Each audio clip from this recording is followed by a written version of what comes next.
Hello everybody, Multi here. Today is June 7th, Saturday, 2025. And today, I'm going to begin my haircut, so I just wanted to start this vlog now, before I get the haircut, to show you the kind of difference before and after, basically.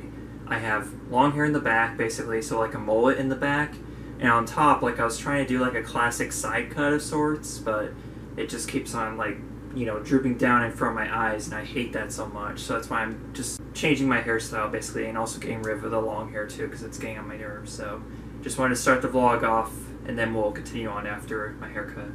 Okay, so it's the very next day, but I'm doing this now anyway, so this is my haircut. Basically, I just went with a classic side cut, but yeah, this was a pretty big deal, actually, because it's actually been 3 years, I think, since I last got an actual haircut at a barbershop, because, actually probably even longer than that.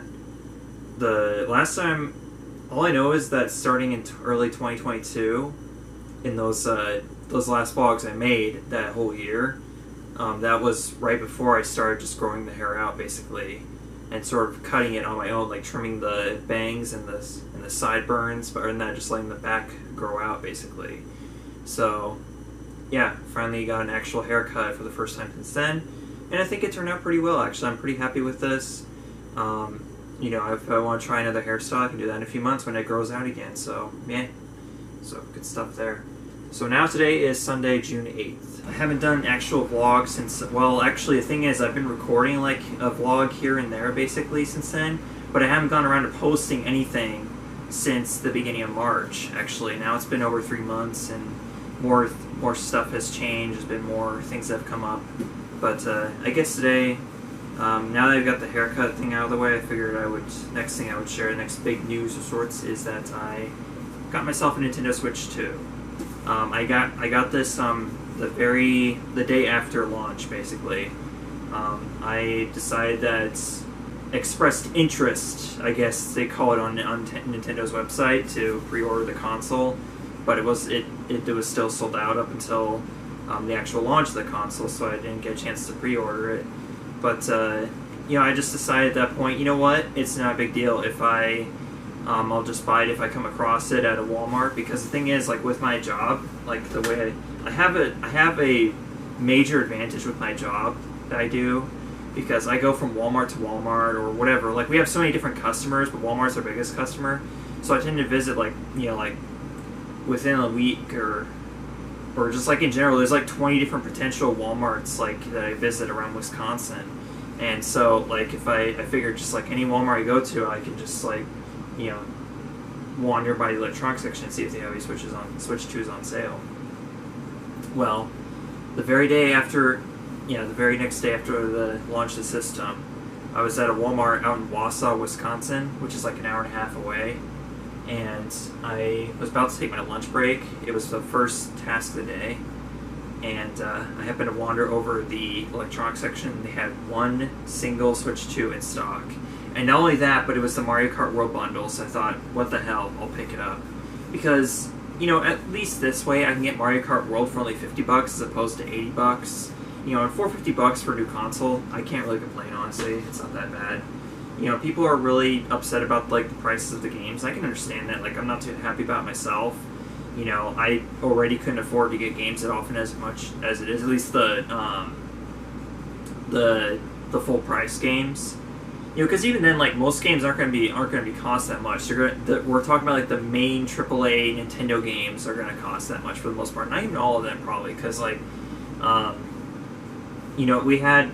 Zelda Skyward Sword HD, for instance, just to name one example, that was the full $70. But then there's other games like like Luigi's Mansion 2 or 3 or whatever. Those were cheaper those weren't the full price. They were like $50 or so, or maybe even less than that, 40 or so. I don't know. So it's really only the big hitter titles that are going to be costing $80. Most of them aren't going to cost that much, so it still sucks. I don't want to pay I don't want to pay $80 for a game. But if it's not that often, then I can handle it, I can manage it. I know there's a lot of people out there who can't, but in my case I can, and I want the games, so I'm going to get them. You can say what you want about me, but like I just do what I want to, because I still want to enjoy the games. know, and I can afford the occasional $80 game. It's not that big a deal. You know, I pay a lot more, you know, like when I actually go retro game shopping, and I don't do that very often, so I don't know. It's not like they're releasing $8 games like every single week or so. They're doing it like maybe like on average like once a month, maybe every other month. I don't know. But, you know, if you're choosing not to get a Switch 2, like just for the sole purpose of the games being too expensive, I get it, you know? I can't judge anyone for their decision, so I hope that you'll understand how I make my own decision for myself, so, yeah. So I haven't played Mario Kart World yet, actually. I had the Switch 2 console over the weekend now, and so far what I did play was a Switch 2 Welcome Tour, and that actually, I kind of wanted to segue into like another topic from this, because I've actually been thinking, obviously I've been wanting to come back to making content ever since I stopped. You know, I didn't want to. It just happened, I got just so busy with my new job, and so I'm not even doing anymore. It's been like 9 months now, but still. I got so busy with the new job, there's a lot of stuff that's happened since then that I can talk about in these vlogs. And not only that, but also wanting to get back to Let's Plays, like obviously, you know, Kirby Air Ride's the big one. That's the big one I want to get back to and finish, and finally get around to. Playing the other games, like, you know, continuing Xenoblade Chronicles X, which now that they've released the Definitive Edition, I'm not sure how I'm going to handle that, because I was originally planning on just going to Cemu to handle the rest of Let's Play, but now the Definitive Edition, which we released since then, has more additional content that I'm going to miss if I just do the Cemu version, so there's a lot of complication with that. But anyways, before I get too far into like another tangent, the main topic, or the other main topic I wanted to go into in this video is, I have this idea of like doing a weekly demo series. I have so many games back, like just back here alone, like all these GameCube games. I got my whole Xbox, Ready to Go Xbox collection, the PS2 collection down below. I have like this huge backlog library of games that I could be playing on all these different consoles.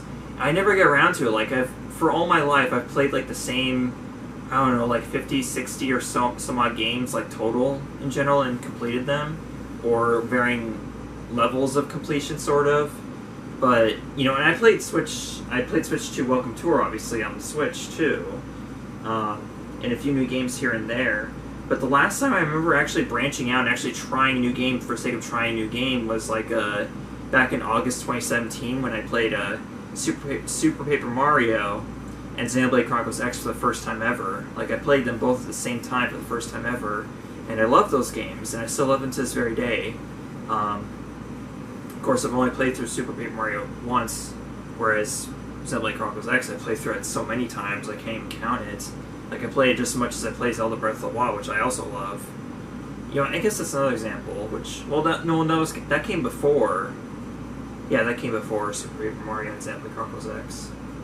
But yeah, there's just, like, not many examples of me branching out and trying new games for the sake of trying new games, whereas just, like, all these gamers out here who just play a game immediately when it comes out and they're able to get it, basically. So, you know, it's like I'm in the opposite situation. Like, there's people who are not as financially well off as me, and every time they buy a game, they play it to the fullest capacity, basically.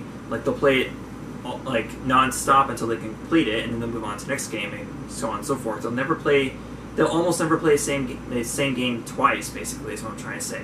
Whereas I play the same, like, some odd, you know, few dozen games, like, over and over and over again. So, you know, it's like, I could keep on doing that, but why don't I just go out and actually, you know, explore and play all these games I built up, this whole collection I built up of unplayed games for the past several years. Why don't I actually play some of these games?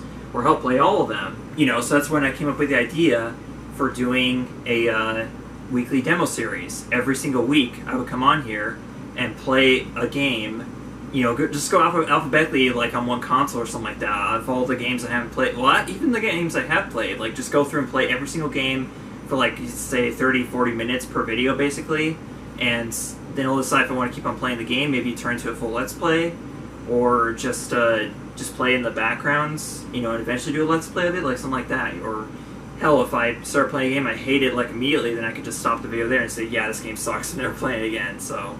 You know, but that's just a way just to not have any unplayed games in my collection, you know, just actually say I've played every single game in here at least once, and who knows, maybe at some point I'll find more games to add to that, that few dozen list of games that I play over and over again.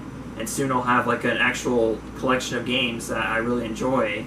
And there's just so many different possibilities. Like even the stupid games like the Barbie games, who cares? I'll try those too. But it's almost guaranteed that I won't ever go back and want to play those games ever again. No, otherwise there's not much else to go into. I've been still studying, still doing my language studies in my in my free time and stuff. But otherwise, I mean, there's still plenty of other things I could talk about. But I don't want to drag this video on for too long. So especially because that's gonna make it even less likely for me to get around to actually uploading this vlog. So I will just say goodbye for now and talk to you all later about whatever else comes to mind, I guess.